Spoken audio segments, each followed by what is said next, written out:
An entire city burned to the ground. We've been in paradise our entire lives. That's home. That's why we're rebuilding here. Hugh Sutton is one of the 4,000 people who decided to stay in paradise.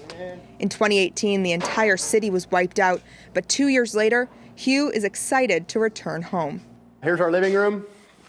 The boys' bedrooms are back there. Despite threats of wildfires and evacuation orders year after year, Hugh's attachment to his community is too strong for him to leave. I love this town. I love the people, especially after everything that happened. It just makes me feel that much more closer to everybody.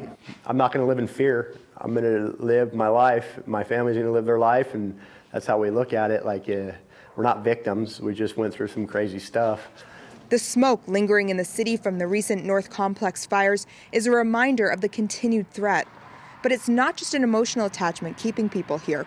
There are also financial considerations. The average cost of a home in Paradise is 1/6 the cost of San Francisco. Vicki Gobel, who has lived in Paradise for 32 years, lost everything in the fire.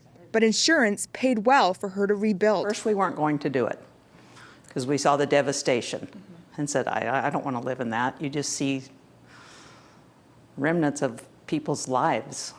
So we didn't want to come back. Then we got our taxes done, and he was rebuilding, and it was very encouraging. So when we came out of that appointment, we said, I think we're going to do this.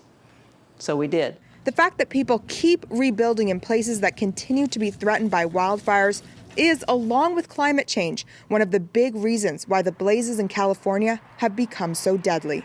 But this is a story that state officials haven't addressed because California is in the middle of a housing crisis and they haven't found a better solution.